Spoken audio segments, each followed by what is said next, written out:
தமிழில் முதல் பக்தி சேனல் சாய் டிவி.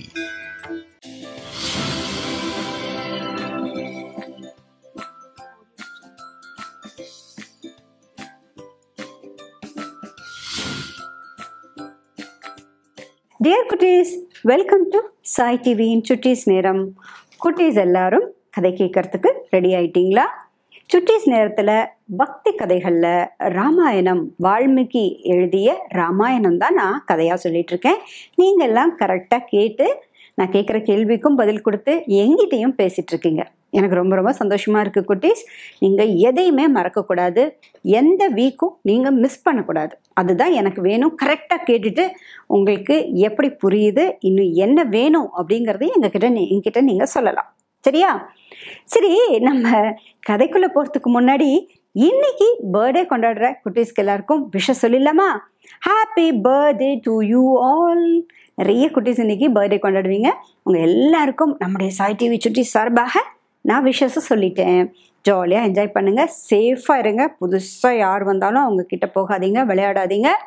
நம்ம எப்போவும் அப்பா அம்மா சொன்ன பேச்சை கேட்கணும். ஓகே குட்டீஸ், இப்போது கதைக்குள்ளே போக போகிறோம். எஸ், ராமாயணத்தில் கிஷ்கிந்தா காண்டம் பார்த்து கொண்டிருக்கோம். கிஷ்கிந்தா காண்டம்னா நான் சொன்னேன் உங்ககிட்ட நேற்றுக்கு.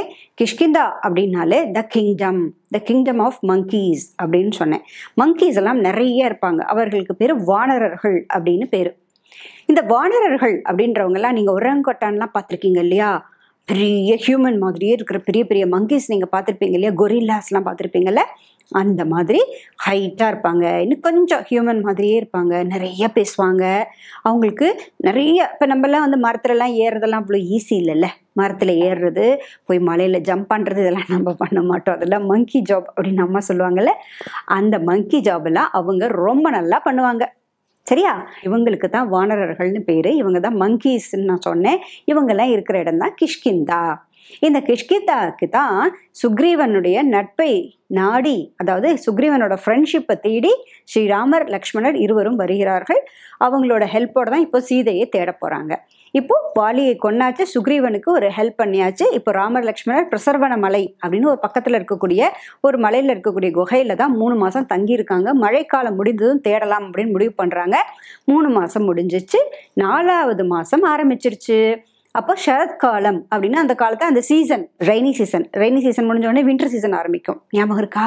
செப்டம்பர் அக்டோபர் ஆரம்பிச்சிருச்சுனாக்கா உடனே மழை முடிஞ்சு என்ன ஆரம்பிக்கும்? குளிர் ஆரம்பிச்சிடும். டிசம்பர்லலாம் குளிர் வந்துடும் இல்லையா? அந்த மாதிரி இந்த ரெய்னி சீசன் முடிஞ்சு வின்டர் சீசன் ஆரம்பிக்க போகுது. ஆனால் 3 மாதம் கழித்து தேடலாம் அப்படின்னு ராமர் சொன்னாருன்னா சுக்ரீவன் வரணும்ல. ஆட்டோமேட்டிக்காக 3 மாதம் முடிஞ்ச உடனே ராமரை தேடி வரணும்ல, தானே எல்லா ஏற்பாடுகளையும் பண்ணணும்ல. ஆனால் சுக்ரீவனும் வரல. சுக்ரீவனை சுற்றி இருக்கக்கூடிய யாருமே ராமரையும் கண்டுக்கல, லக்ஷ்மணரையும் கண்டுக்கல. இப்போது ராமர் லக்ஷ்மணர் 2 பேரும் அந்த குகையை விட்டு வெளியிலலாம் வர ஆரம்பிச்சிட்டாங்க. ஏன்னா மழையெல்லாம் நின்று போயிடுச்சு, பழங்கள்லாம் பறிக்க ஆரம்பிச்சிட்டாங்க. ஆனால் ராமர் மட்டும் ரொம்ப சேடாக இருக்கார். எவ்ரிடே அவர் சேடாக இருக்காராம். என்ன காரணம்னாக்க, சீதையை பிரிஞ்சிருக்கேன் அப்படின்னு, சீதையை எப்போ பார்க்க போறேன்னு தெரியலையே, ரொம்ப மழையாக இருந்தது, மழை முடிஞ்சிருச்சு, சீதை வருத்தத்தில் இருக்கா அப்படின்னு ராமர் ரொம்ப சேடாக இருக்காராம். இப்போ வந்து லக்ஷ்மணர் வந்து என்ன பண்ணுறாரு அப்படின்னாக்க, ராமர்கிட்ட ஆறுதல் சொல்லிகிட்டே இருக்கார். கவலைப்படாதீங்கண்ணா, நம்ம போயிடலான்னா, சுக்ரீவன் தேடி கண்டுபிடிச்சிருவாருண்ணா அப்படின்னு ஹெல்ப் பண்ணுவாருண்ணா, நம்ம போய் ராவணனை பூண்டோட அடித்து நம்ம வந்து சீதையை மீட்டு கொண்டு வந்துருவோம்னா, நீங்கள் வருத்தப்படாதீங்கண்ணா அப்படின்னு ஒரு தடவையும் லக்ஷ்மணர் வந்து தைரியம் சொல்லிக்கொண்டே இருக்காராம் ராமருக்கு. அப்போ பார்த்தாச்சு, நாளாச்சு. ராமர் சொல்கிறாரு, சுக்ரீவன் மறந்தே போயிட்டான் போல இருக்கு, நீ போய் சுக்ரீவனிடம் போய் நான் சொன்ன செய்தியை சொல்லிவிட்டு வா, என்ன ஆச்சு அப்படின்னு கேளு அப்படின்னு சொல்லி ராமர் வந்து லக்ஷ்மணரை அனுப்பி வைக்கிறார். அதுக்காக லக்ஷ்மணர் வந்து கிஷ்கிந்தைக்கு வராரு. ரொம்ப கோபமாக வராராம். அக்னி தேவன் மாதிரி இருக்காராம் அவர் கோபத்தில். சும்மாவே அவர் ஆதிசேஷனோட அவதாரம். பாம்பு சேஷன், ஆதிசேஷனுங்கிறது யாரு? பெருமாள் படுத்திருப்பார் பார்த்தீங்களா? அந்த ஆதிசேஷன் பாம்பு 5 தலை நாகமாக இருக்கும், பார்த்துருக்கீங்கல்ல நீங்கள்? கோவிலுக்கெல்லாம் போனால் பார்க்கலாம், மகாவிஷ்ணுவோட படத்துலலாம் பார்க்கலாம். அந்த ஆதிசேஷனோட இன்கார்னேஷன் தான் இந்த லக்ஷ்மணர். அதனால லக்ஷ்மணருக்கு ரொம்ப கோபம் வரும். எதுக்கெடுத்தாலும் கோபம் வந்துடும். பாம்பு எவ்வளோ கோபப்படும், இப்படி எடுக்கும் இல்லையா, படம் எடுக்கும்ல, அந்த மாதிரி இருப்பாராம். அப்படி இப்போ ரொம்ப கோபம் வந்துடுது லக்ஷ்மணருக்கு. அதனால 2ல் 1 கேட்டுறது அப்படின்னு சுக்ரீவனை தேடி வரார். எங்கே வராரு? சுக்ரீவனோட அரண்மனைக்கு, கிஷ்கிந்தையோட அரண்மனை வாசலுக்கு வராரு. அதுக்குள்ள லக்ஷ்மணர் இவ்வளோ கோபமாக வரார் அப்படிங்கிறத பார்த்துட்டு ஒருத்தர் போய் சுக்ரீவன் கிட்ட போய் சொல்கிறார், அரசே லக்ஷ்மணர் வந்து கொண்டு இருக்கிறார் அப்படின்னு சொல்றாரு. சுக்ரீவன் காதிலே வாங்கிக்கல, எல்லாம் ஃபுல்லா குடித்து விட்டு ஒரேடியா மயக்கத்துல சுக்ரீவன் கிடக்கார். சுக்ரீவன் காதிலே வாங்கிக்கலையாம். அதுக்குள்ள லக்ஷ்மணர் வந்து அரண்மனையினுடைய வாயிலுக்கு, கிஷ்கிந்தையினுடைய பெரிய கிஷ்கிந்தைன்னா ஒரு கோட்டை இருக்கும், எல்லா கிங்டமுக்கும் ஒரு கோட்டை இருக்கும், ஒரு பெரிய மதில் சுவர் வெளியில இருக்கும். அப்படி கிஷ்கிந்தைக்கும் இருக்கான். அந்த வாயில்ல வந்து நின்று கொண்டிருக்கிறார் லக்ஷ்மணர். அப்பொழுது அங்கதன் தான் பார்த்துட்டு ஓடி வராராம். அங்கதன் தானே இளவரசன், அங்கதன் தான் பார்த்துட்டு ஓடி வராராம். ஓடி வந்த உடனே அங்கதனுக்கு தெரியும், இருந்தாலும் லக்ஷ்மணர் கோபம், அவ்வளோ கோபம். அதுக்காக லக்ஷ்மணர் சொல்றார், நான் ஸ்ரீராமரின் தம்பி லக்ஷ்மணன் வந்திருக்கிறேன், ராமர் செய்தி அனுப்பியுள்ளார், அதை சொல்ல வேண்டும், சுக்ரீவனிடம் போய் சொல்லு அப்படின்னு சொல்றாராம். அவ்வளோ கோபம். உடனே விழுந்தடிச்சுன்னு ஓடுறாரு அங்கதன் உள்ள. அவ்வளோ கோபம். எல்லாரும் ஆயிரக்கணக்கான வானர வீரர்களை இந்த கிஷ்கிந்தையோட வாயிலே நிறுத்தி வச்சிருக்காங்க. அத்தனை பேரும் பயந்து நடுங்கின்னு இருக்காங்க. ஏன்னா ஆல்ரெடி வாலி கொல்லப்பட்டதை பார்த்துட்டாங்க இல்லையா. ஒரே ஒரு அம்பு தானே, வாலி க்ளோஸ், வாலி எவ்வளோ பெரிய வலிமை வாய்ந்தவன், அந்த வாலியே கொண்டாச்சு இவங்கன்னதுனால எல்லாருக்கும் ஹீரோவா யாரை பார்க்குறாங்க, இப்போ ராமரையும் லக்ஷ்மணரையும் தான் பார்க்குறாங்க. பயமும் இருக்கு அவங்க மேலே. அதனால எல்லாரும் அப்படி பயந்து கொண்டிருக்காங்களாம். அங்கதன் ஓடி போறார். உள்ள ஓடி போனோடனே சுக்ரீவன் இருக்கக்கூடிய பகுதியில் வந்து தாரை, தாரை யாரு, அங்கதனோட அம்மா, அதாவது வாலியினுடைய மனைவி, வாலியினுடைய ஒய்ஃப் தாரா, அவங்களும் இருக்காங்க. பக்கத்திலேயே ருமா, ருமாங்கிறது சுக்ரீவனின் மனைவி. 2 பேரும் நிற்கிறாங்களாம். ஓடி போன அங்கதன் என்ன பண்ணார் தெரியுமா, அவங்க தாரையினுடைய கால்கள்லையும் ருமாவினுடைய கால்கள்லையும் பொத்துன்னு விழுந்து கால்களை கெட்டியாக பிடித்து கொண்டு, லக்ஷ்மணர் வந்திருக்கிறார், ரொம்ப கோபமாக இருக்கிறார், அவர் சுக்ரீவனிடம் பேச வேண்டும் என்கிறார் அப்படின்னு போய் காலில் போய் விழுந்த உடனே அங்கே அங்கதனோட மற்ற அமைச்சர்கள்லாம் இருப்பாங்க, வானர அமைச்சர்கள்லாம் இருப்பாங்க. அந்த அமைச்சர்கள்லாம் போய் சுக்ரீவனை எழுப்புறாங்க. எழுப்பினா சுக்ரீவன் எழுந்துக்கவே இல்லை, அப்படியே மயங்கி போய் கிடக்காரு. அப்போ உடனே இந்த வானரர்கள்லாம் கத்த ஆரம்பிச்சுட்டு இருக்காங்க. ரொம்ப பயத்தில் கத்துறாங்க. குரங்கெல்லாம் கத்தி நீங்கள் பார்த்துருக்கீங்களா, கீ கீ கீக்கின்னு ரொம்ப கத்துவாங்க, சத்தம்லாம் ரொம்ப போடுவாங்க இந்த மங்கீஸ் எல்லாம். அந்த மாதிரி இந்த வானரர்கள்லாம் ரொம்ப வேக வேகமாக கத்துறாங்களாம். என்னன்னாக்க லக்ஷ்மணர் வந்திருக்காரு, ஏதோ ஒரு பெரிய ஆபத்து, அவர் கோச்சுட்டாரு, அதனால அவங்க நினைச்சா அவங்க ஒரு அம்பை செலுத்தினாங்கன்னா அவ்வளோதான், நம்ம எல்லாரும் காலி, இந்த இருக்கிற இடத்துல நம்ம எல்லாரையும் கொண்டுடுவாரு, அவ்வளோ கோபத்தில் வந்திருக்காரு, ராஜா என்ன எழுந்திருக்க மாட்டேங்கிறாருன்னு கத்தின உடனே அப்போதான் சுக்ரீவனுக்கு லேசாக மயக்கம் தெளியுதான். மயக்கம் தெளிஞ்சு எழுந்துக்கிறாராம். உடனே அந்த அமைச்சர்கள்லாம் சொல்கிறாங்களா, இந்த மாதிரி லக்ஷ்மணர் ரொம்ப கோபத்தோடு வந்திருக்கார், ராமர் வந்து சொல்லி அனுப்பியிருக்கார், ராமர் சொன்ன வேலையை நீங்கள் செய்யவே இல்லை அப்படிங்கிற கோபத்தில் நீங்கள் நன்றி கெட்டவர் என்று லக்ஷ்மணர் வந்து உங்களை பார்ப்பதற்காக வந்து கொண்டே இருக்கிறார், லக்ஷ்மணர் வெளில காத்து கொண்டிருக்கார், உங்கள் மேலே ரொம்ப கோபமாக இருக்கார் அப்படின்னு உடனே சுக்ரீவனால் எழுந்தே நிற்கவும் இல்லையா, அப்படியே தடுமாறுறாராம். தடுமாறிக்கொண்டே சுக்ரீவன் சொல்கிறாராம், நான் ஒரு தப்பும் பண்ணலையே, நான் என்ன தப்பு பண்ணேன், நான் ஸ்ரீராமருக்கு என்ன தப்பு பண்ணேன், ராமருக்கு ஏன் என் மேலே கோபம் வரணும், ராமருக்கு நான் வந்து ஒரு தப்பும் பண்ணலை, கோபம் வர்ற மாதிரி என்ன அவருக்கு என்ன அவமானப்படுத்தினேன்னா, அவர் ஏதாவது இழிச்சொல் பேசினேன்னா, அவர் ஏதாவது நான் இன்சல்ட் பண்ணேன்னா, நான் ஒன்றுமே பண்ணலையே, அவருக்காக நான் எந்த தவறும் செய்யவில்லையே, எப்படி ராமர் என்னிடம் கோபித்து கொள்ள முடியும் அப்படிங்கிற மாதிரி சுக்ரீவன் மயங்கியவனாக பேசுகிறாராம். சுக்ரீவனுக்கு ஒன்றுமே புத்தியே வேலை செய்யலை, அந்த மாதிரி தப்பு தப்பாக பேசுகிறாராம்.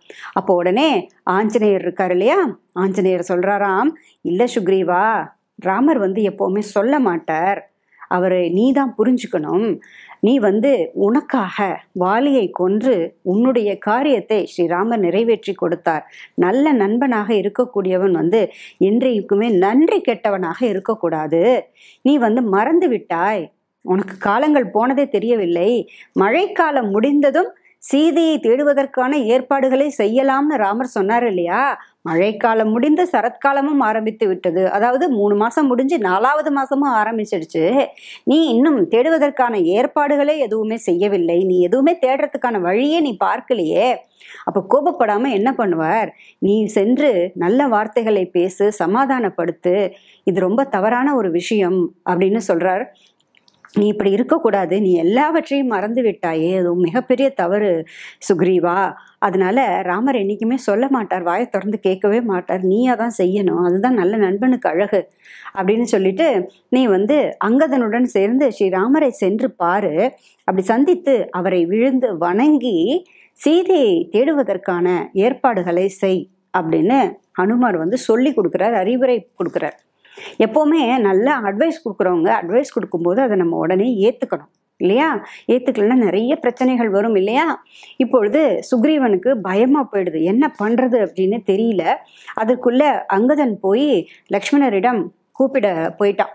லக்ஷ்மணர் எவ்வளவு நேரம் அங்க வெளியில வெயிட் பண்ண வைக்கிறது, உள்ள வந்து இன்ஃபர்மேஷன் கொடுத்தாச்சு. அங்கதான் ஓடி போறான், உடனே குடு குடு குடு குடுன்னு ஓடுறான். ஓடி போனா கிஷ்கிந்தையோட வாயில்ல என்ட்ரன்ஸ்ல வந்து யார் நின்று கொண்டிருக்கா? லக்ஷ்மணர் வந்து கோபத்தோட வில்லையும் அம்பையும் வச்சுட்டு இருக்காரு. ஒரு நான் ஏத்துறாராம். அந்த நான் இருக்கு பார்த்தீங்களா, அதாவது வில்லுல வந்து இப்படி வளைஞ்சு இப்படி வரும் இல்லையா, அதை இப்படி இழுத்து விட்டா போதும், பயங்கர சவுண்டு கேட்கும். அதை இழுத்து விடுற லக்ஷ்மணர், டேய் நான் இங்க இருக்கேன்டா, யாராவது வாங்கடா அப்படின்னு கோபத்தோட இழுத்து விடுறாராம். இழுத்து விட்ட உடனே பயங்கர சவுண்டு எல்லா இடத்துலையும் கேட்கறது. எல்லாம் அப்படியே டக்கு டக்கு நடுங்குறாங்களாம், எல்லாருக்கும் கைகள்லாம் நடுங்குதான். அப்போது அங்கதன் வந்து வேக வேகமாக ஓடி வருகிறார். ஓடி வந்து உள்ளே வாருங்கள், சுக்ரீவனை சந்திப்போம் அப்படின்னு சொல்லிட்டு மன்னரை சந்திக்கலாம் வாங்கல் அப்படின்னு அப்படியே கைப்பிடிச்சு அழைச்சின்னு போறாராம். போனா அப்படியே போற வழியெல்லாம் பார்த்துட்டே போறார் லக்ஷ்மணர். ரொம்ப அழகான மாளிகைகளா இருக்கான் அந்த கிஷ்கிந்தைக்குள்ள. சுக்ரீவன் வாழக்கூடிய, முன்னாடி வாலி சுக்ரீவன் எல்லாம் ஒன்னா தானே இருந்தாங்க, நிறைய அரண்மனைகள் இருக்கு, நிறைய கட்டடங்கள் இருக்கா, ரொம்ப அழகான நீரூற்றுகள், ஃபவுண்டெயின்ஸ் எல்லாம் இருக்கான். உள்ள சின்ன சின்ன குட்டி குட்டியா குளங்கள் இருக்கு, அந்த குளங்கள்ல அன்னப்பறவைகள் இருக்கு, இதெல்லாம் உள்ளுக்குள்ள இருக்கு. இந்த கிஷ்கிந்தையோட என்ட்ரன்ஸ்குள்ள தாண்டி உள்ள போனாக்க இதெல்லாம் இருக்கு. இந்த அரண்மனையெல்லாம் ரொம்ப அழகா இருக்கான் பார்க்கறதுக்கு. நிறைய பெண்கள் இருக்காங்களாம், எங்க பார்த்தாலும் வீணை இசை கேட்டுக்கொண்டே இருக்கான். வீணை வாசித்தபடியே இருக்கிறாங்களாம் நிறைய பேர். நிறைய அணிகலன்கள், இந்த மாதிரி சத்தம்லாம் நிறைய கேட்கறதான் லக்ஷ்மணருக்கு. இது எல்லாத்தையும் அவர் நோட் பண்ணிட்டே போறார். வழியில யார் யார் இருக்கா, யார் போறாங்க, யார் வராங்க, என்ன நடக்குதுன்னு அவருக்கு அவ்வளோ கோபம். இதையெல்லாம் பார்த்து கொண்டே லக்ஷ்மணர் பின்னாடியே போய்கொண்டே இருக்காராம். போன உடனே இவர் போக போறாருன்னு தெரிஞ்ச உடனே சுக்ரீவனுக்கு பயம் வந்துடுச்சு. இப்போ அங்கதான் அழைத்து கொண்டு வர போயிட்டார்.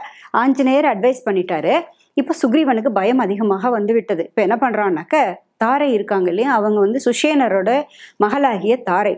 இந்த தாரை வந்து எப்பவுமே நிதானமாக, அதாவது கரெக்டா சரியானபடி பேசக்கூடியவர்களாக இருப்பாங்களாம். அந்த தாரை வந்து மிகச்சரியாக பேசுவாங்களாம். அதனால அந்த தாரையிடம் வந்து சொல்றாங்க, நீங்க தான் போய் எப்படியாவது கொஞ்சம் சமாதானப்படுத்தணும், லக்ஷ்மணரை போங்க, தடுத்து நிறுத்துங்க, சமாதானப்படுத்துங்க அப்படின்னு சுக்ரீவன் சொல்றான். பிடிச்சி தள்ளி விடுறான் அந்த தாரையை.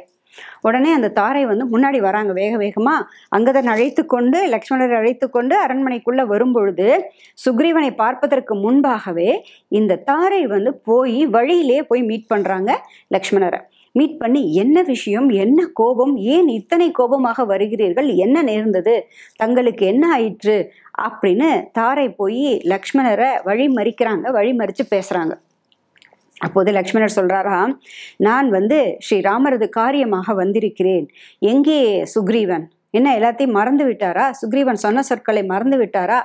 சொன்னது என்ன ஆயிற்று? நன்றி கெட்டவனாக மாறிவிட்டாரா? என்ன காரியம் சொன்னார் அவர்? மழைக்காலம் முடிந்த உடனே 3 மாதங்களுக்கு பிறகு சீதையை தேடுவதாக சொல்லியிருக்கிறார். நாட்டையும் மறந்து விட்டார், துயரத்தில் இருக்கக்கூடிய எங்களையும் மறந்து விட்டானே சுக்ரீவன் அப்படின்னு கோபமா கேட்டிருக்காரு. சுக்ரீவன் தன்னையும் மறந்தாச்சு, அந்த நாட்டு மக்களையும் மறந்தாச்சு, சதா சர்வ காலமும் வந்து தன்னுடைய சுகமே முக்கியம் என்று இருக்கிறார் சுக்ரீவன். நாங்கெல்லாம் மிக வருத்தத்துல மலையில குகைக்குள்ள இருந்து கொண்டிருக்கோம், நானும் ஸ்ரீராமரும். எங்களுடைய காரியத்தையே சுத்தமா சுக்ரீவன் மறந்தே போயிட்டார். சுக்ரீவன் ஞாபகத்திலே இல்லையா? என்ன ஆயிற்று சுக்ரீவனுக்கு? சொன்ன சொல் என்ன ஆயிற்று? நன்றி கெட்டவனா சுக்ரீவன் அப்படின்னு அவ்வளோ கோபம் தாங்க முடியல அவருக்கு. உடனே என்ன ஆயிற்று, எங்களுக்கு என்ன பதில் சொல்ல போறீங்க, சொல்லுங்கள், என்ன பதில் சொல்கிறீர்கள் அப்படின்னு ரொம்ப வேகமா கேட்கிறாராம் தாரையிடம். உடனே தாரை வந்து, எங்களை மன்னிக்க வேண்டும், அப்படியெல்லாம் கிடையாது, யாரும் மறக்கல, நிச்சயமாக வந்து சுக்ரீவன் மறக்கக்கூடியவர் எல்லாம் இல்லை. அவர் வந்து எல்லாருமே வந்து சற்று வந்து எல்லா சுகங்களையும் பார்த்த உடனே, ரொம்ப நாள் கழிச்சு வீட்டுக்கு வந்ததுனால மனைவியை பார்த்த உடனே, மதுவை பார்த்த உடனே அவர் வந்து தன்னை மறந்து விட்டார். காலங்கள் போனது அவருக்கு தெரியவில்லை, எத்தனை மாசம் ஆச்சுன்னே அவருக்கு தெரியல, அதெல்லாம் உண்மைதான். ஆனா உங்கள் காரியத்தை என்றுமே அவர் மறக்கவில்லை, என்றுமே நன்றி கெட்டவன் இல்லை சுக்ரீவன். அதனால கொஞ்சம் கோபத்தை தாங்கள் கட்டுப்படுத்தி கொள்ள வேண்டும். எப்பேற்பட்ட முனிவர்களும் வந்து தன்னை மறந்து விடுகிறார்கள் பெண்களை பார்த்த உடனே. அப்படி இருக்கும்போது சுக்ரீவன் மட்டும் அதற்கு விதிவிலக்கா என்ன? சுக்ரீவன் ஒரு குரங்கு தானே, அதனால அவன் இந்த மாதிரி இருப்பது சகஜம் தானே, அதற்காக தாங்கள் வந்து மனசு வருத்தப்படக்கூடாது, தாங்கள் பொறுத்து கொள்ள வேண்டும், சமிக்கணும் அப்படின்னு சொல்லி இந்த தாரை ரொம்ப பணிவா கேட்கறாங்களாம். பணிவா முதல்ல அவருடைய கோபத்தை ஒரு 1/2 மடங்கு குறைச்சிடுறாங்க. லக்ஷ்மணருக்கு கொஞ்சம் குறைஞ்சிடுச்சு. இப்போ வந்து அவங்க சொல்றாங்க, வாங்க உள்ள போகலாம், நான் உங்களை பார்ப்பதற்கு அழைத்து கொண்டு செல்கிறேன் அப்படின்னு சொல்லிட்டு இந்த தாரை, அங்கதன், லக்ஷ்மணர் 3 பேருமாக உள்ள போறாங்க. உள்ள போய் யாரை பார்க்க போறாங்க? சுக்ரீவனை பார்க்க போறாங்க. அங்க போனா சுக்ரீவன் வந்து ருமாவுடன் இருக்கிறார். அவருடைய மனைவி பேரு ருமா, ருமாவோட இருக்காராம். லக்ஷ்மணரை பார்த்த உடனே வேக வேகமா எழுந்துக்கிறாராம். எழுந்து அப்படியே இப்படி நிற்கிறாராம், கையை கூப்பி கொண்டு. கண்கள்லாம் அப்படியே சிவப்பா இருக்கான் சுக்ரீவனுக்கு. சிவப்பான கண்களுடன் அப்படியே வேகமாக எழுந்து இப்படி நிற்கிறாராம். பார்த்தார் லக்ஷ்மணர். பார்த்த உடனே லக்ஷ்மணருக்கு ரொம்ப கோபம் வந்துடுச்சான். கோபம் வந்து, சுக்ரீவனே, நன்றி கெட்டவனே, நல்ல நண்பனது உதவி கிடைத்த உடனே அந்த நண்பனது உதவியை மறந்தவன் என்பவன் தாழ்ந்தவன் ஆகிறான். உலகத்திலே மோசமானவன் அவனை மாதிரி யாருமே கிடையாது. நன்றி கெட்டது மாதிரியான ஒரு கேவலமான செயல் என்பது இந்த உலகத்திலே கிடையாது. அதாவது சில எடுத்துக்காட்டுகளை சொல்றாரு. இப்படி இப்படி இருந்தீங்கன்னா இந்த தண்டனைகள் கொடுக்கப்படும் அப்படின்ற மாதிரி சொல்றாரு. சொல்லிட்டு அத்தகைய தாழ்ந்தவன் இழிவானவன், நீ சொன்ன சொல்லை காப்பாத்தல, அதனால கொடுத்த வாக்கை என்பது நிறைவேற்ற வேண்டும். நாங்க எங்க இருக்கோம், என்ன பண்றோம், எதையுமே நீ பார்க்கல. நீ என்ன சொன்ன, ராமர் என்ன சொன்னார் உங்ககிட்ட, 3 மாதம் கழித்து 4வது மாதம் சீதையை தேடுவோம், ஏற்பாடு செய்வோம்னு சொன்னாரு. 4வது மாதமும் பிறந்துடுச்சு, சரத்காலமும் ஆரம்பிச்சாச்சு. இப்பொழுது நீ நாட்டையே கவனிக்கல, எல்லாத்தையும் மறந்துட்ட, சகலத்தையும் நீ மறந்துட்ட. உனக்கு கொடுக்கப்பட்ட வேலை என்ன, நீ என்ன சொல்வதாக வாக்கு கொடுத்தாய், அத்தனையும் மறந்துட்ட. எல்லாத்தையும் மறந்து அந்த புறமே கதின்னு இருக்க. உனக்கு நாட்டிலேயே என்ன நடக்குதுன்னே தெரிய மாட்டேங்குது. முழுக்க முழுக்க அந்த புறத்திலேயே உன்னுடைய மனைவிகளுடனே நீ எப்பொழுதுமே சதா சர்வகாலமும் குடித்து விட்டு மதுவும் கையுமாக இருக்க. நீ இப்படிப்பட்ட பொய்யனாக இருப்பன்னு நாங்கள் கொஞ்சம் கூட எதிர்பார்க்கவே இல்லை. வாளியின் மீது பாய்ந்த அம்புதான் உன் மீதும் பாய்வதற்காக காத்து கொண்டிருக்கிறது, மறந்துடாத சுக்ரீவா அப்படின்னு ரொம்ப வேகமா கர்ஜிக்கிறாராம். ராமர் சொன்ன செய்தியை சொல்வதற்காகத்தான் நான் வந்தேன், உன்னை எச்சரிப்பதற்காக நான் வந்தேன். நீ என்ன சொன்ன, என்ன செய்து கொண்டிருக்கிறார், நேர்மையற்றவன் நீ, நன்றி கெட்டவன் நீ. உனக்காக ராமரது அம்பு வந்து காத்து கொண்டே இருக்கிறது, உன்னை மட்டுமல்ல உன் இனத்தவர்கள் அத்தனை பேரையும் அழித்து விடுவோம் அப்படின்ற மாதிரி கோபமா பேசுறாராம் லக்ஷ்மணர்.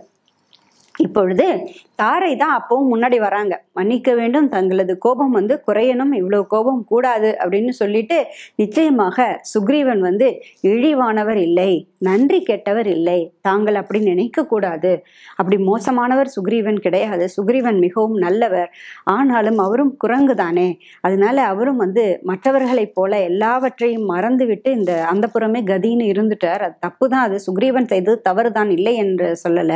ஆனா அவர் நன்றி கெட்டவர் இல்லை, கண்டிப்பாக ராம காரியத்தில் ஈடுபடுவார். அவர் ஏற்கனவே பல வானரர்களை அழைத்து வருவதற்கான ஏற்பாடுகளை செய்து விட்டார். நீலன் என்பவரை அனுப்பி பல வானரர்களை ஒன்று திரட்ட சொல்லி இருக்கிறார். அது ஏற்கனவே சொல்லியாச்சு, அந்த காரியமானது தொடங்கப்பட்டு விட்டது. அவர் வந்து பொய்யர் கிடையாது, தாழ்ந்தவன் கிடையாது, அவர் வந்து கேவலமானவர் கிடையாது, நிச்சயமாக ராமர் காரியத்தை நிறைவேற்றுவதில் தங்களுக்கு உதவியாக இருப்பார் அப்படின்னு சொல்லிட்டு தாரை சொல்றாங்களாம், எங்களிடம் வலிமை மிக்க வானரர்கள் உள்ளனர், எங்ககிட்ட ரொம்ப வலிமையானவங்க, ஸ்ட்ராங் ஆனவங்க நிறைய பேர் இருக்காங்க, அவர்களால நீரிலும் நடக்க முடியும், மலைகளிலும் ஏற முடியும், பறக்கவும் முடியும், அப்படிப்பட்ட வலிமை வாய்ந்தவர்கள் இருக்கிறார்கள். ராவணன் இருக்கக்கூடிய இடம் இலங்கை மாநகரம். அந்த இலங்கை மாநகரத்துல பல அரக்கர்கள் இருப்பதாக என்னுடைய கணவர் வாலி சொல்லி நான் கேள்விப்பட்டிருக்கேன். அந்த இலங்கை மாநகரத்தில் இருக்கக்கூடிய அரக்கர்களை வெல்வதற்கு மிகச்சிறந்த சக்தி வாய்ந்த வலிமையான வானரர்கள் அவசியம். அந்த வானரர்களை திரட்டும் பணிதான் தற்போது நடந்து கொண்டிருக்கிறது அப்படின்னு இவங்க சொல்றாங்களாம். என்னுடைய கணவராகிய வாலிக்கு நன்றாக தெரியும் ராவணனை பற்றி, ராவணனுடைய பராக்கிரமம் என்ன, ராவணனின் வலிமை என்ன என்பதை என்னுடைய கணவர் வாலி சொல்ல சொல்லி நான் கேட்டிருக்கேன். அதனால எனக்கு நன்றாக தெரியும் என்னவெல்லாம் நிகழ்கிறது. அதனால கொஞ்சம் பொறுமையா இருக்கணும், கொஞ்சம் அமைதியாக இருக்கணும், தங்களது கோபத்தை விட வேண்டும், இவ்வளவு கோபம் கூடாது, எங்களிடம் வானரர்கள் நிறைய உள்ளனர், வானர படையினரை நாங்கள் வந்து அழைத்து திரட்டி கொண்டிருக்கிறார், அதற்கு தான் ஏற்கனவே சுக்ரீவன் வந்து சொல்லி அனுப்பிவிட்டார், அதனால சற்று அமைதி காட்க வேண்டும் அப்படின்னு தாரை ரொம்ப விளக்கமா எடுத்து சொல்றாங்களாம், விலாவரியா சொல்றாங்க. சொன்னதுக்கு அப்புறமா தான் சுக்ரீவனுக்கு நம்பிக்கையே வருதான், நம்ம போய் பேசலாம் அப்படிங்கிற தைரியம் வருது. அதற்காக சுக்ரீவன் வந்து கொஞ்சம் முன்னாடி வந்து லக்ஷ்மணரை பார்த்த உடனே கையை கூப்பி ரொம்ப நன்றியோட பணிவோட நிற்கிறாராம். நின்றபடி சொல்கிறாராம், வர வேண்டும், தங்களது கோபத்திற்கு நான் காரணமாகிவிட்டேன், என்னை மன்னித்து விடுங்கள், நான் வந்து எதையுமே மறக்கல, ராமருக்கு நான் உதவி செய்வதாக நான் சங்கல்பம் செய்து கொண்டுள்ளேன், கொடுத்த வாக்குறுதியை நான் என்றுமே மீற மாட்டேன், நான் எப்பொழுதும் ராமருக்கு உதவுவதிலேயே என்னுடைய நேரத்தை காலத்தை கழிக்க விரும்புகிறேன், ஆகையினால நான் எப்போதும் நன்றி கெட்டவன் இல்லை, நிச்சயமாக வானரர்களுடன் சேர்ந்து முதல்ல சீதை இருக்கும் இடத்தை கண்டுபிடிப்போம். தங்களுக்கு சகலவிதமான உதவிகளையும் நான் செய்ய காத்திருக்கிறேன் அப்படின்னு சொல்லிட்டு, நான் காலங்களை மறந்தது உண்மைதான். 3 மாசம் எனக்கு போனதே தெரியல. நான் தவறு பண்ணிட்டேன். அதற்காக எனக்கு எந்த தண்டனையும் கொடுத்துடாதீங்க. நான் ராமரை பார்ப்பதற்காக நான் காத்து கொண்டிருக்கிறேன். எப்பொழுது ராமரை சந்திப்போம் என்று இருக்கிறேன். என்னை மன்னித்து விடுங்கள். அப்பதான் புத்தி வந்திருக்கு சுக்ரீவனுக்கு. அதனால நான் எப்படி இருந்தாலும் நான் ராமரை நான் சந்திக்க போறேன், மீட் பண்றேன், என் மேல கோபப்படாதீங்க ப்ளீஸ் அப்படின்னு சொல்லி ரொம்ப ரிக்வெஸ்ட் பண்ணி சுக்ரீவன் தலை குனிஞ்சு பணிவோட நின்ன உடனே லக்ஷ்மணருக்கு கோபம் சுத்தமா இறங்கிடுது. அப்போதான் லக்ஷ்மணர் சொல்றார், சரி சரி நல்லது நண்பா, இப்போவாது உணர்ந்து கொண்டாயே, இப்போவாது ஸ்ரீராமரை பற்றி நீ தெரிந்து கொள்ள வேண்டும். எடுத்த ராம காரியம் என்பது மிக மிக முக்கியமான ஒன்று. ஆகையினால இனியாவது நீ ராம காரியத்திற்கான வேலைகளை செய்ய வேண்டும், சீதையை தேடுவதற்கான ஏற்பாடுகளை செய்ய வேண்டும் அப்படின்னு சொல்லிட்டு, அதற்கு முதல்ல நீ அங்கதனுடன் சேர்ந்து என்னுடன் நீ வர வேண்டும் அப்படின்னு சொல்றாராம். நான் முன்னாடி போயிடுறேன், நீ ஸ்ரீராமரை பார்ப்பதற்காக நீ வா. முதல்ல அந்த புறத்தை விட்டு வெளில வா. எப்ப பாரு ஏன் அந்த புறத்துல உட்காந்துருக்க? முதல்ல அந்த புறத்தை விட்டு அரண்மனைக்கு வா, நாட்டை கவனி, மக்களை பாரு, மக்கள் எவ்வளவு கஷ்டத்துல இருக்காங்க பாரு அப்படின்னு கோபத்தோட லக்ஷ்மணர் சொல்றாராம். அப்படியே ஆகட்டும் அப்படின்னு சொல்லிட்டு சுக்ரீவன் என்ன பண்றாராம், அந்த புறத்தை விட்டு வெளியில் வருகிறார். அரண்மனை காரியங்களை பார்க்க ஆரம்பிக்கிறார். நாட்டு மக்களிடம் என்ன குறைன்றதை கேட்க ஆரம்பிக்கிறாராம். அப்பதான் சுக்ரீவனுக்கு சகலமும் புரியுதான். அது வரைக்கும் சுக்ரீவன் என்ன நடந்ததுன்னே தெரியாத 3 மாசம் எப்படி நாள் போச்சு, என்ன நடந்தது எதுவுமே தெரியாத மாதிரி இருந்திருக்கார் சுக்ரீவன். வெளியில் வந்த உடனே ஒரு பல்லாக்கை கொண்டு வர சொல்றாராம். அந்த பல்லாக்கின்ல சில வானர வீரர்கள் தூக்கி கொண்டு அந்த பல்லாக்கு அங்கதனுடன் சேர்ந்து அவர் அந்த பல்லாக்குல கிளம்புறாராம். எங்க கிளம்புறாரு அப்படின்னு கேட்டீங்கன்னாக்கா, பிரஷர்வன மலைக்கு போறாரு. பிரஷர்வன மலையில யார் இருக்கா? ராமர் லக்ஷ்மணர் இருக்காங்க இல்லையா? அந்த மலை நோக்கி இப்பொழுது யார் போறா? நம்முடைய சுக்ரீவன் கிளம்பி போறாரு. இப்பதான் புத்தி வந்திருக்கு சுக்ரீவனுக்கு. அதனால சுக்ரீவன் கிளம்பி போகிறார். அப்படி போகும்பொழுது என்ன சொல்றாராம், உடனே அனுமரிடம், அனுமன் அங்கதன் இவர்கள் இருக்காங்க இல்லையா, அப்படி கிளம்பும்போது கிளம்பக்கூடிய சமயத்துல அனுமன் அங்கதனை அழைக்கிறாராம். அழைத்து விட்டு என்ன சொல்றாராம், பல மலைகளில் இருக்கக்கூடிய வானரர்களை அழைத்து வர ஏற்பாடு செய்ய வேண்டும். அவர்களுக்கு ஏதாவது பணம் கொடுத்தோ, நல்லா கேட்டுக்கோங்க, ஏதாவது பொருட்களை கொடுத்தோ, பண்டமாற்று மாதிரியோ, இப்போ நீங்கள் எங்களுக்கு இந்த ஹெல்ப் பண்ணினா நீ கொஞ்சம் வா, உனக்கு நான் வேஜஸ் கொடுக்குறேன், உனக்கு நான் ஏதாவது கூலி கொடுக்குறேன் அப்படின்னு சொல்லுவாங்க இல்லையா, அந்த மாதிரி அவர்களை கொள்கையின் மூலமாகவோ இல்லை ஏதாவது ஹெல்ப் பண்ணுங்க அப்படின்னு கேட்டோ இல்லை பணம் கொடுத்தோ மற்ற மலைகளில் இருக்கக்கூடிய வானரர்களை அழைத்து வர வேண்டும் அப்படின்னு சொல்றாராம். என்னென்ன மலை? பக்கத்துல விந்திய மலை இருக்கு. அந்த விந்திய மலை, கைலாய மலை, மந்தர மலை, இப்படி பல மலைகள் இருக்கு. அந்த மலைகள்ல இருக்கக்கூடிய வானரர்கள் அத்தனை பேரையும் இங்க வரணும் அப்படின்னு ஆணையிட வேண்டும். ஆகையினால உடனே இப்பொழுதே ஆட்களை அனுப்புங்கள். ஒவ்வொரு மலைக்கும் ஒவ்வொருத்தர் போகணும். போய் அங்க இருக்கக்கூடிய வானரர்கள் எல்லாரையும் திரட்டணும். அத்தனை மங்கீஸையும் ஒன்னா திரட்டி எல்லோரையும் அழைத்து கொண்டு இங்க வர வேண்டும். எல்லாரும் இங்க அசெம்பிள் ஆயிடணும். எல்லாரையும் as early as possible வர சொல்லுங்க அப்படின்னு சுக்ரீவன் சொன்னார் இல்லையா. இப்போ கிளம்பி ராமரை பார்க்க போறாரு. அடுத்து என்ன நடக்க போகுது? ஆசையா இருக்கு இல்லையா குட்டீஸ்? எனக்கும் ரொம்ப ஆசையா இருக்கு என்ன நடந்தது அப்படின்னு தெரிஞ்சுக்கிறதுக்காக, உங்ககிட்ட கதையா சொல்றதுக்காக. ஆனா அது வரைக்கும் நாம வெயிட் பண்ணணும். ஓகே குட்டீஸ்? அது வரைக்கும் நான் என்ன சொல்லுவேன், பாய், see you.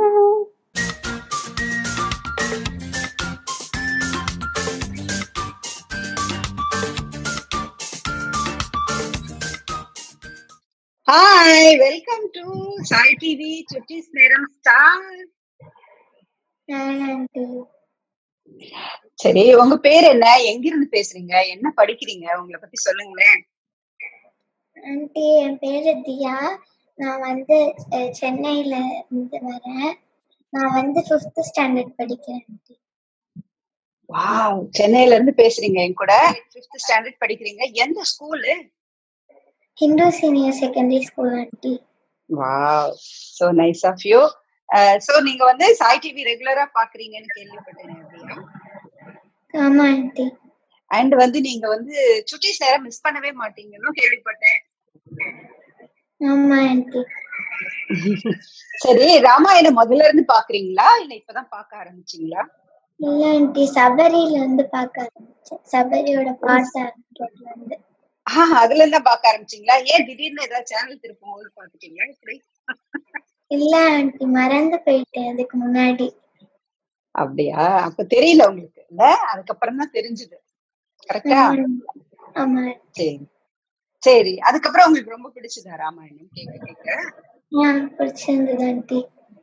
ஓகே. என்ன உங்களுக்கு ரொம்ப பிடிக்கும் அந்த ப்ரோக்ராம் பார்க்கும்போது? எது வந்து உங்களுக்கு ரொம்ப இன்ட்ரெஸ்டிங்கா இருக்கு? கொஸ்டின் கேட்கறதா, இல்ல கதை சொல்றதா? எது உங்களுக்கு ரொம்ப பிடிச்சிருக்கு? கதை கேட்கறது ஆண்டி. கதை கேட்கறது பிடிச்சிருக்கு. சரி, நிறைய தமிழ்ல பேசுறேனே, பரவாயில்லையா? புரியுதா? புரியுது aunty. Okay, very nice. Questions எல்லாம் கேட்கும் பொழுது எப்படி ஞாபகம் வச்சுக்கிறீங்களா, இல்ல எழுதி ஏதாவது வச்சுப்பீங்களா? எப்படி கொஸ்டின் கேட்ட உடனே எப்படி ஆன்சர் பண்றீங்க? ஞாபகம் வச்சுப்பேன் ஆண்டி.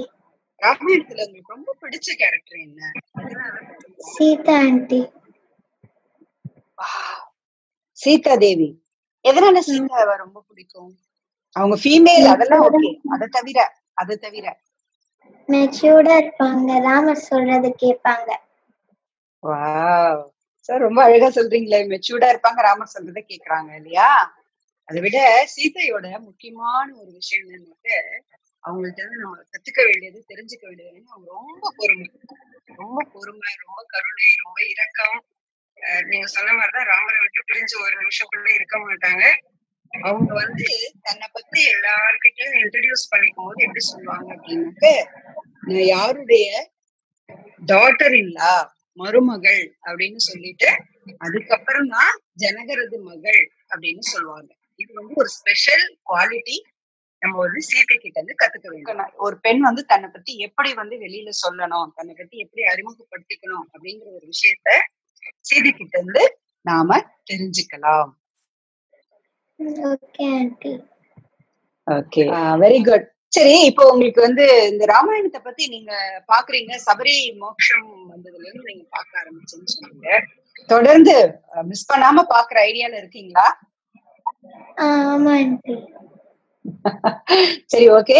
உங்களுக்கு இப்ப ஆன்லைன் கிளாஸஸ் எல்லாம் இருக்கா? ஆமா ஆண்டி. சோ பிஸியா இருக்கீங்க. ஆமா ஆண்டி, ஸ்கூல்ல இருந்து கிடையாது ஆண்டி. மத்த கிளாஸஸ் நார்மல் கிளாஸஸ் தான். ஓ, நார்மல் கிளாஸஸ் தான், ஸ்கூல்ல இருந்து உங்களுக்கு ஆன்லைன் கிளாஸ் கிடையாது. சோ வந்து இப்ப ராமாயணத்துல உங்களுக்கு ஒரு கேரக்டர் வந்து கேட்டாங்க, சீதை அப்படின்னு சொல்லிட்டீங்க. சோ இன்னொரு ஒரு கேரக்டர் பத்தி தெரிஞ்சுக்கலாம் அப்படின்னு, என்ன கேரக்டர் சொல்வீங்க? ராமர். ஓ, பிடிச்ச கேரக்டர் ராமர். கிஷ்கிந்தா காண்டம் தானே கேட்டுட்டு இருக்கீங்க? ஆமா ஆண்டி. கிஷ்கிந்தா காண்டத்துல உங்களுக்கு ரொம்ப சீன் ஆர் வந்து ஒரு எபிசோட் வந்து ரொம்ப பிடிச்சிருக்கு சொல்லலாம்னாக்க எந்த எபிசோடு சொல்லுங்க? ராமர் வந்து அந்த பியூட்டிஃபுல் இடத்துக்கு போவாரு ஆண்டி. அதுக்காக பம்பா ஏரி சுத்தி போகும்பொழுது அவர் வந்து சீதையை ரொம்ப மிஸ் பண்ணுவார், அதை சொல்றீங்கன்னு நினைக்கிறேன். இல்ல ஆண்டி, டீர்லாம் வந்து தண்ணி குடிக்கும் சொன்னீங்கல்ல ஆண்டி. அந்த இடம்.